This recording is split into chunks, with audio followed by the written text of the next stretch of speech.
একজন দেশপ্রেমিক বাংলাদেশের সাবেক প্রধানমন্ত্রী বেগম খালেদা জিয়া দেশ থেকে বিদেশে চিকিৎসার জন্য গিয়েও সেই দেশে এখন আর তার মন মানছে না, সে দেশে এখন আর তিনি থাকতে চাচ্ছেন না।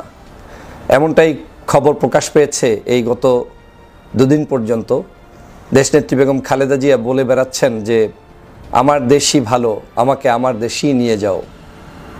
দেখেন কত জুলুম, নির্যাতন, অত্যাচার সহ্য করে বাংলাদেশে কাটিয়েছেন দেশনেত্রী বেগম খালেদা জিয়া, কিন্তু আজ তার একান্ত নিজের চিকিৎসার প্রয়োজন।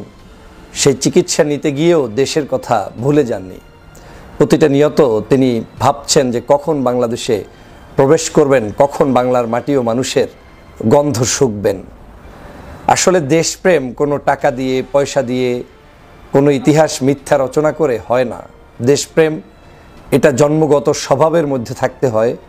দেশপ্রেম এটা ব্যক্তিগত একটি ইচ্ছার বিষয়, যেটা আমরা দেশনেত্রী বেগম খালেদা জিয়ার ক্ষেত্রে যেভাবে দেখেছি, বাংলাদেশের অনেক নেতাদের ক্ষেত্রেই আমরা তেমনটা দেখতে পাইনি। আপনারা জানেন দেশনেত্রী বেগম খালেদা জিয়াকে মিথ্যা মামলা দিয়ে জেলের মধ্যে বন্দি রাখা হয়েছে। শেখ হাসিনা বিভিন্ন ধরনের ষড়যন্ত্র করেছে, বিনা চিকিৎসায় তাকে হত্যা পর্যন্ত করতে চেয়েছে, কিন্তু আল্লাহ পাক তাকে এখন পর্যন্ত দীর্ঘ হায়াত দিয়ে বাঁচিয়ে রেখেছে। দেশনেত্রী বেগম খালেদা জিয়াকে চিকিৎসার জন্য আওয়ামী লীগ অনেক শর্ত দিয়েছিল। রাজনীতি থেকে মুচলেকা দিতে হবে, এটা করতে হবে, সেটা করতে হবে। সব কিছুকে তিনি পদদলিত করে তিনি বলেছিলেন আমার এগুলোর প্রয়োজন নাই, আমি প্রয়োজনে বাংলাদেশে মৃত্যুবরণ করব, কিন্তু আমি মাথা নত করব না। আসলেই তিনি মাথা নত করেননি। তিনি বাংলাদেশে যেভাবে এসেছেন, বাংলাদেশের মানুষের কাছে যেভাবে ভালোবাসা পেয়েছেন, বাংলাদেশের মানুষের সকলের হৃদয়ে যেভাবে স্থান অর্জন করে নিয়েছেন, সেটা আসলে তাকে দেশপ্রেমিক হতে বাধ্য করেছে। দেশপ্রেমিক তার হৃদয়ে লেগে গিয়েছে, তার হৃদয়ের ভিতর থেকে এটাকে আর ছুটানোর কোনো রাস্তা নেই। সে কারণেই তিনি বারবার এই বাংলাদেশের মাটিতেই থাকতে চেয়েছেন। আপনারা জানেন ১/১১ যখন সরকার এসেছিল, তখন দেশনেত্রী বেগম খালেদা জিয়াকে বিদেশ পাঠানোর জন্য বহু চক্রান্ত করেছিল।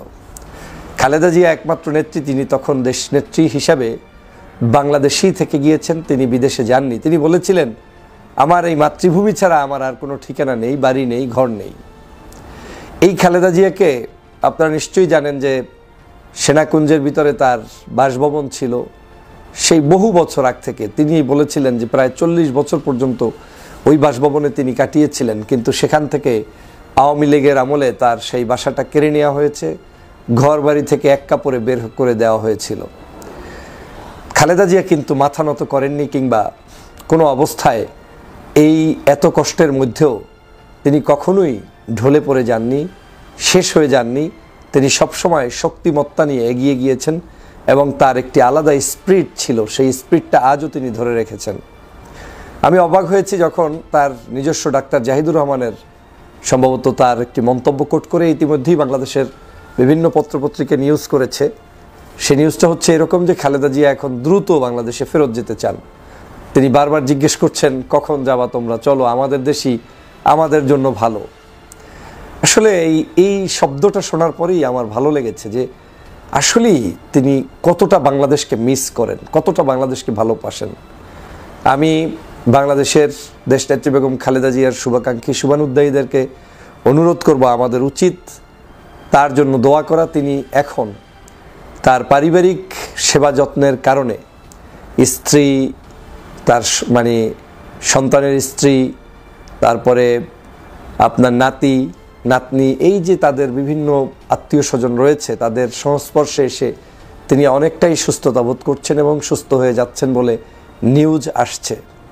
আমরা জানি তার অনেক কঠিন সমস্যা আছে, যেই সমস্যাগুলো এখনও ডাক্তাররা ঝুঁকির মধ্যে আছে, তারা সেটা পরিবর্তন হয়তো করতে পারবে কিনা সন্দেহ। যেমন তার আপনার লিভার যেটা ক্ষতিগ্রস্ত হয়েছে, সেটাকে পরিবর্তন করা খুব কষ্টসাধ্য, এখনও হয়তো সম্ভব না।